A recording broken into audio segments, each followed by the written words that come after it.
Hey parents, if your child struggles with chronic health, really tough neurological challenges like autism, epilepsy, seizures, OCD, anxiety, ADHD, pandas, PANS, dysautonomia, POTS syndrome, and the list goes on. If your child's neurological challenges have been there for quite some time and they really significantly impact your family's day-to-day life every single day, then I bet these four things are very true for your family.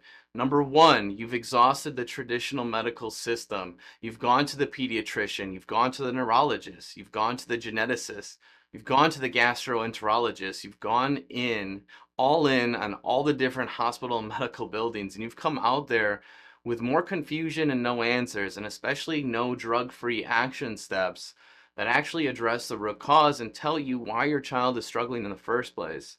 Second, I bet you've been up late at night looking for those answers. The answer, which is a multifactorial answer to what's causing this, what is behind this. And number three, maybe you've already moved forward on your own and you've done some incredible stuff. Maybe you found a functional, integrative, holistic doctor and you've done a ton of diet changes and detoxes and supplements and vitamins and essential oils and homeopathics and herbs, and the list goes on. I bet you've thrown the natural health book at your child to try and get their neurological, their almost kind of brain-based challenges better, because maybe you've learned about the gut-brain connection and the microbiome and those things. And maybe this fourth thing is really true for you as well. I bet it is. You're watching videos like this, you're looking for solutions like we're going to talk about in this video, not just because you want to get rid of the diagnosis, you love your child, you know they're made the way they're made. You know that on the other side of their struggle is the best of them, their fullest potential, and you're looking for help with those daily struggles, not just the diagnosis. You know that with an autism diagnosis or a seizure diagnosis or an ADHD diagnosis comes with these daily struggles like constant challenges with transitions, short fuses, that lead to tantrums and meltdowns or difficulty sleeping, staying asleep, falling asleep, difficulty staying healthy, chronic neurological kiddos, they are sick all the time and they're constipated all their time. They have chronic gut issues. So really, what I know after 8+ years of being knee to knee, working with families with the toughest of neurological conditions, those four things fit your family. And if we could just make the day-to-day better, then you can see that hope. Then you can see that path to your child healing, recovering, and getting through this in its optimal potential, or what we like to talk about in our work, optimal outcomes. So if you tried all those things and you're looking for answers to what's really causing it and natural drug-free options to help your child get better, then this video all about the perfect storm is exactly for you. We're going to go into the weeds with this one and get pretty sciencey with it. We're going to talk about the vagus nerve. We're going to talk about the gut-brain connection. We're going to talk about the autonomic nervous system. We're going to talk about what's really causing these neurological conditions. And it's really going to be simplified. At the same time, we're going to take the multiple things that we know are behind this, and we're going to break it down into three categories. But first of all, I'll tell you this. I know parents, when they hear the perfect storm, when they go all the way through this is a video you're going to want to watch all the way through. This is a video you might want to watch all the way through 2 to 3 times, because here's what we say when parents hear us do this. Have this conversation about the perfect storm. So what we hear all the time is, it was like, you describe my child in our journey word for word, step by step. That's what we're about to do. Another mom said, when I heard you explain all this, I finally felt hope once again. And we finally had a sense of direction. We finally had a plan and a path that we could take to get our child better. And another mom said, it all just made so much sense. I cannot believe that no other doctor out of all the specialists we've seen, no other doctor, no other specialist, nobody else online told me this or taught me this. It's so simple and straightforward, which, is what makes it so impactful. So those are the feedback. That is the feedback that parents give when they hear this perfect storm message. So let's get it to you. So first off, what are we up against? Well, we're up against some real not good things. 1 in 4 kids today, they have chronic illness. That is the most not all right thing at all. 1 in 6 kids have sensory issues. 1 in 36 kids are diagnosed with autism spectrum disorder. Currently that's, really actually outdated data, and those trends are all going in the wrong direction. If I were to fast forward this video 3 years, those numbers will be worse because the perfect storm is still brewing. And the traditional medical system and most of the information on the internet isn't talking about it at all. And even those getting into awesome, natural, functional, integrative health and talking about the gut and talking about those things, they're still missing a huge foundational key to getting these kids to heal with, which is all about their nervous system, which is what we're going to talk about here. So the first main point I want to give you with this perfect storm concept is this: everything is linked together. And this right here is why you can almost really figure out why medicine struggles to make sense of autism. We're going to use autism for our best analogy to really show the point. Everything is linked together. So autism is not a psychiatric disorder. Autism isn't a purely genetic disorder either. There's a small bit of genetic predisposition, but like all illnesses that don't have a real actual chromosome or genetic changes, this is an environmental perfect storm that's happening that takes a child's genetics and skews them in the wrong direction, which is, a whole conversation or another video for another day called epigenetics, how our environment influences our genetic expression. That's autism. And so with autism, every single child I've ever seen with autism clinically, they don't just have behavior, the emotion, the social, the speech, and communication challenges. So for this conversation today, we're going to call those the brain-based challenges. And that's one of the problems. But autism in the medical world, they look at it as a psychiatric condition, as a brain-based condition. And even if it were, by the way, they think all psychiatric disorders like anxiety, ADHD, they cause all of them is either in the genetic code or inside the brain. The cause of all of that is in the genetic code or inside the brain. And so there's one system that connects everything together. First and foremost, foundationally, it connects the brain and the body together, and the body to the brain, and that's called the central or the autonomic nervous system. If we say nervous system, we're talking about both of them in the video, but the nervous system, it controls the digestive system. It controls the immune system. The nervous system controls the motor, proprioceptive, motor, tone, and coordination, the vestibular system. And of course, the nervous system controls speech, communication, socialization, and behavioral and emotional regulation. And so what medicine has become is all these separate silos, right? All these separate specialists. So because every single specialist of medicine tends to be looking only at their one little thing, they don't see the forest through the trees. And that says all these neurological conditions, especially autism, is interlinked to one system. The storm starts with the nervous system. We know that from looking at it from a neurophysiological perspective, a global perspective, if you will. And we actually know that by taking kids' case histories and looking at the research as well and going back and finding these common triggers. And again, we're going to simplify them to, 3 big ones here to put into categories. But it really starts early. And the signs of this are the things that traditional pediatrician, it still says to parents, don't worry about it. They'll grow out of it.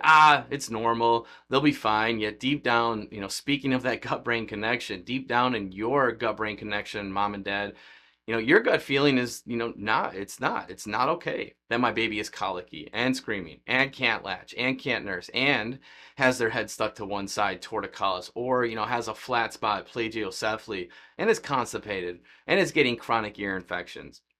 And then, has eczema and then gets sick all the time. Every time there's a big seasonal, any seasonal change or big brother comes home with something. It's not normal for a kiddo, a baby, to be stressed. It's not normal for an 8 to 12-month-old, or a toddler, 1-2-year-old to be sick all the time. It's not normal for them to need antibiotics. And we're going to jump ahead here real quick. Antibiotics are a big part of this conversation, especially if given within the first 2 years of life. But that's what traditional doctors are going to say because they can't see, once again, the forest through the trees. Colic isn't something that kids grow out of. They grow into tantrums. These sleeping challenges isn't something that a child grows out of. They stick with them because they have a neurological foundation. Constipation isn't something that a child grows out of. Constipation, because 70% of our immune system is in our gut. And the gut and the immune system are modulated by the nervous system. Once constipation and the microbiome disruption sets in long enough and bad enough, now it's going to spill upward and it's going to mess with the brain. And a child is going to grow into, from constipation and eczema and gut issues as a baby, they're going to grow into ADHD, autism, sensory challenges, especially if they're put on antibiotics, especially if they're put on Miralax, because those medications have side effects of all these things that are hallmarks of autism and ADHD. So while medicine, it may go and send you to all these different specialists, and therapy is a little bit similar. We work on this, we work on that. You need a doctor, and you're hearing from one right now who knows how it's all connected together. Okay, so number two, and let's break this perfect storm, these perfect storms. So we kind of have a 2A, a 2B, a 2C here with number two. It all is this perfect storm, and the first component of the perfect storm that we've seen clinically, taking case history on kids, we found these answers because we knew you, mom and dad, were looking for them. So when we took care of kids with autism and ADHD and seizure patients in our practice, we did only really to this degree that doctors of chiropractic are designed to do, which is to go all the way back in time to fertility, to pregnancy, to early childhood, and look for the cause. That's the word of the day. If you don't really dig all the way into the nervous system and all the way back into a child's case history, you can't find the real root cause.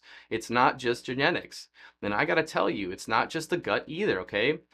And it's not just the motor system. So all these different awesome things that are going forward in this world where different practitioners are working on this, are working on that, or maybe outside the traditional medicine world, they are awesomely getting towards the trunk of the tree, but we're going to go to the roots, the real actual roots. And so for the first thing we found in case histories all the time is that there was a high risk pregnancy, a high stress pregnancy, and that can disrupt and alter and already, start to lead to an imbalance within the development of your child's central and autonomic nervous system. So skipping ahead really quick, the hallmark of all neurological conditions, from autism to sensory to ADHD to anxiety to seizures, is too much of what we call sympathetic fight or flight tone.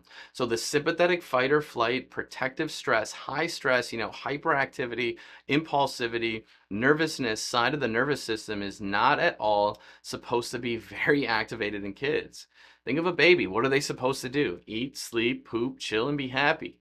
So when an infant is stuck on the sympathetic dominance, that's a sign. That's colic, that's constipation, that's stiffness, that's arching, that's crying. And so autism later on, when they're stimming and walking on their toes and stuck in fight or flight, that's the same neurology. Well, often that neurology at first got its start in what we call fetal development or in utero development. And there's some really incredible research that's showing what's called maternal distress or prenatal distress, and actually fertility challenges are highly interlinked as well with autism and neurological challenges. And really, there's just one word that sums it all up, and stress. Stress stuck on mom's nervous system can lead to stress getting into the baby's nervous system. So that umbilical cord, yes, it brings in oxygen and nutrients, but it can bring nervous system stress. It can bring cortisol. It can bring these high levels of stress, stress markers that baby's nervous system, especially in utero and in these early stages where we're going next, it's most plastic, it's most impressionable or moldable or programmable. And so if there is a lot of stress in that scenario, which oftentimes mom needs to be taken care of medically. So maternal distress, prenatal stress, the electrical power cord is kind of the connection between mom and baby. And a lot of times this stress on their nervous system starts there. Now, the third main point I want to talk about is birth intervention and birth trauma. And it's easy to miss something you aren't looking for. Well, isn't that really just having a baby? It's the busiest, most awesomely overwhelming time ever. And what medicine has done is normalize by far birth interventions like forceps, vacuum, C-section, induction, epidural, and so forth. And what we know clinically, we've seen this in 85 to 90% of our cases of kids with these neurological issues have some sort of documented significant birth intervention that now we need to teach you can lead to birth trauma, birth stress on their nervous system.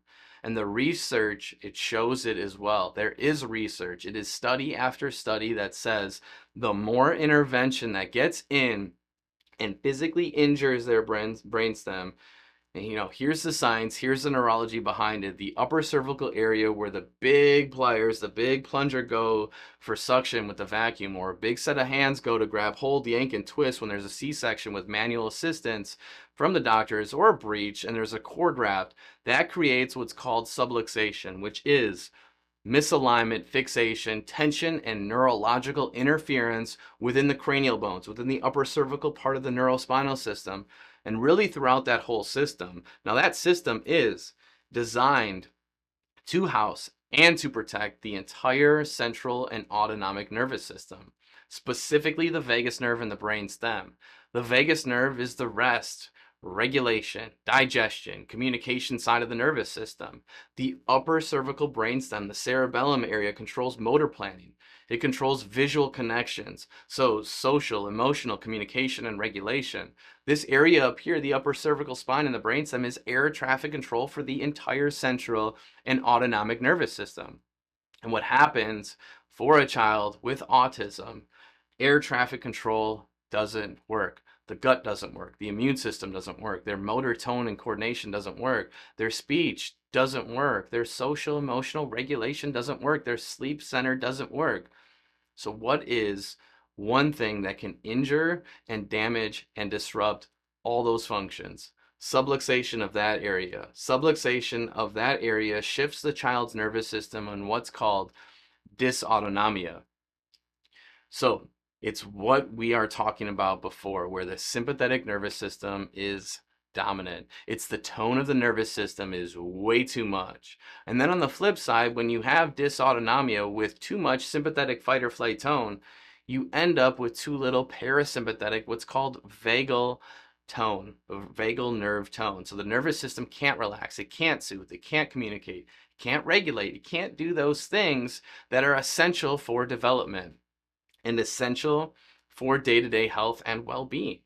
And so it's that system, that vagus nerve and the parasympathetic system, that I need you to hang on to, because we're going to come back and we're going to teach you about the technology that is now available for every kiddo, no matter how sensory, how wound up, how much they don't like to do. It's not a blood work. It's not an MRI. The challenge with doing, traditional medical testing and functional testing for a child with autism and sensory issues, good luck getting the exam. Good luck getting the findings. People say all the time, just clean up their diet. You don't want a child with autism. They need to eat healthy meats and vegetables and healthy fruits, and then take these 85 supplements, those big old horse pills, and then they'll heal. You ever try to get food into a stressed out sensory spectrum kiddo? You ever try to not, have them eat carbs, not have them eat sugar? It's just neurology. Neurology dictates and governs everything. So if you're a cheat code to healthy living too, when we teach you at the very end of this how to rest, reset, recalibrate, just reorganize, and what we call restore balance to the nervous system by stimulating, activating the vagus nerve and the parasympathetic system, you can finally shut down the sympathetics and the fight or flight. And then the gut works better, motility, absorption, elimination. Then their picking, eating, and sensory challenges fade and smooth out. Then their motor issues become calmer and more coordinated and stronger. And so everything gets better once you get the nervous system, the central autonomic nervous system, specifically the brainstem and the vagus nerve, better, because everything got worse when it got offline. That's the most important thing with this. And then when a child, has had a stressful pregnancy, a really traumatic, stressful labor and delivery and birth, then all this stuff isn't working. And so then they get sick. And when they get ear infections, unfortunately, still today, even though they're bad plumbing, subluxation, tension, and usually a viral infection, we still overuse and misuse antibiotics and medications and nebulizers and Miralax, and all these medications and toxins are everywhere. We overuse them for sick kids instead of addressing the root cause. And the same thing, our house, our food, kids and chemicals don't mix. Kids and toxins don't mix. Whether they're ingested, injected, or inhaled, they're not good. They're going to take a child's nervous system, which, remember, is already stressed out and wound up in 85 to 95% of cases. And then the toxins come in and they absolutely are the straw that breaks the camel's back. And then the inflammation, and then the issues, and then the regression. So this is, tricky for families, because you see those toxins come in and you see what gluten does, you see what casein does, and you see what medications and other medical interventions do, and your child has these allergic, intolerant, adverse reactions to them. And it really looks like that's the target. and it's gluten, it's dairy, it's medicine. We've got to stop that. And that is a huge part of it. Kids and chemicals, again, don't mix. They don't make us healthy. They're going to have side effects. They're going to create these challenges. But in 98% of cases that I see, when children regress after toxins, environmental toxins, medical toxins, these things, they were already on the perfect storm. They already had a nervous system that was sympathetic dominant and out of balance. And so when you're in subluxation, sympathetic dominance, or dysautonomia, your child's nervous system, just their health period, is less resilient, it's less adaptable. And so when toxins get into a shutdown, less resilient, less ability to detox, these toxins in the system, that's a 1 + 1 = 11 in a negative direction. So it all adds up to this dysautonomia, dysregulation, dysfunction within the gut, within the immune system, within the motor system. That's the body stuff. And if it's not going to get online, so here's how development works. It's the basics, okay? And we talk about sleep, we talk about poop, we talk about the immune system, so the lymphatics, respiratory, and immune system. And then we talk about the motor system, gross motor. Specifically first, if those 4 primary functions of development are not, which are all run by the central nervous system and autonomic nervous system, if the perfect storm throws the nervous system off track, throws it into subluxation and dysautonomia, those first 4 systems, it's going to be shut down, are the sleep, gut, immune, and motor. Those are essential to neurodevelopment for the brain. Every chart, and this is something even conventional pediatricians understand, if we alter motor function, especially gross motor function and development, and a child misses milestones or has these delays, they're on the path to sensory spectrum, ADHD, learning disabilities, and on it goes. So just think about that for your 13-year-old, your 17-year-old, your 7-year-old. What if those 4 major systems still aren't online? What if they're still not sleeping well? What if they're still not pooping? Well, what if they get a cold that turns into, instead of a 2-day, a little bit of congestion and a cold, they're sick all winter. They're sick all the time. What if their motor system is a mess? Despite all the PT, OT, and speech you're trying, there is still a hang-up. We have to fix the basics. We've got to address the core 4 basic neurophysiological health and developmental functions before we try and fix the brain. Now, I'm saying the word fix. Everything we do isn't a treatment. It's not a cure. We target the root cause, and we address that, and we do it in a very specific sequential order. And this is where medicine and a lot of autism, ADHD, anxiety, brain-based kind of functional neurology specialists, they miss it. You can't fix the brain until you fix the body first. That's our job. We figured out literally step by step, foundationally, what goes haywire first. You can't repair the home, the entire home, until you take care of the foundation, until you take care of the plumbing, until you take care of the HVAC, until you take care of especially the electrical system. And so a lot of times families will go out and they'll do, these other sort of intensives that have lasers and primitive reflexes and neurointegrative therapies and all these fancy polyvagal this and all these fancy words, which to a child, to a family struggling with autism and epilepsy and brain-based challenges, that seems like they're going in the right direction. You've exhausted medicine and that didn't work. You've exhausted diet changes and detoxes and that didn't work. So you go after the brain with all these things that the world is finally waking up to. The nervous system, both traditional and on the other side, is finally waking up to the importance of the nervous system.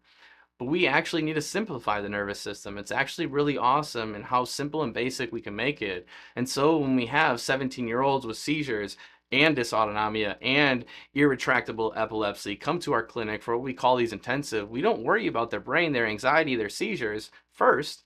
We worry about their sleep, we worry about their digestion, we worry about their motor system, their movement, their posture, their neurospinal system. And we fix that first through what we call neurotonal chiropractic adjustments. And when you take care of the basics and you get the basics of neural development and neural function better, then actually 2 things happen. One, your day-to-day life gets better. If we did just that, it would be awesome, because so many of the day-to-day, so many of the struggles with these conditions, I know this from parents, it's about the big stuff. Heck yes. But it's about what you got to live with every single day and how difficult getting a haircut, brushing teeth, getting to sleep, going to the bathroom, and eating food is.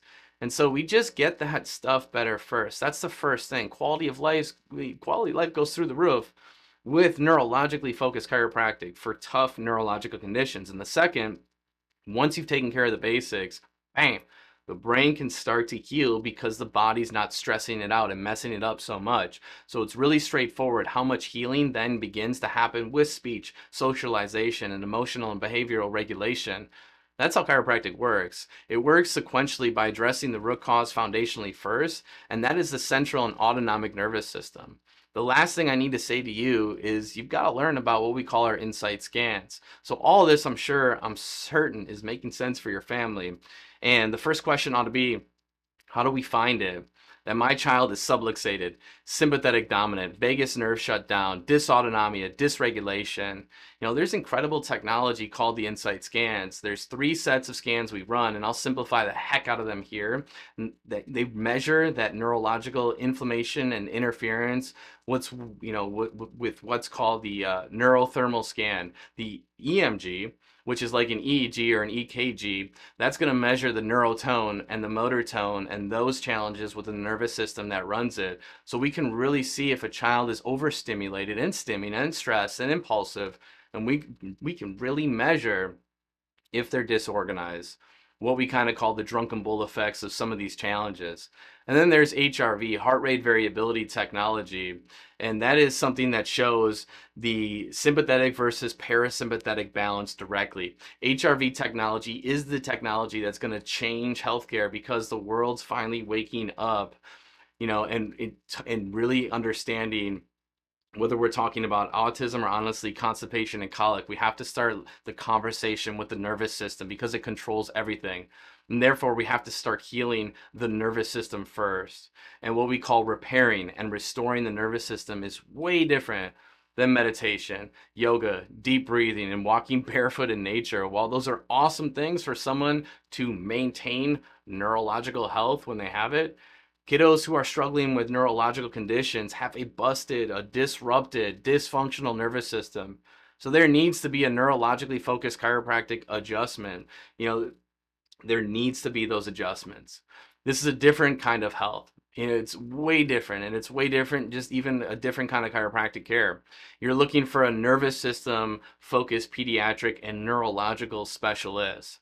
Now, I know that I gave you a long, deep, detailed video, and I know that for so many right now, you might have tears of joy and hope coming down your face because you finally found someone to make sense of all of it for you. You got your hope back because you've got your answers and your explanations you've been looking for this whole time.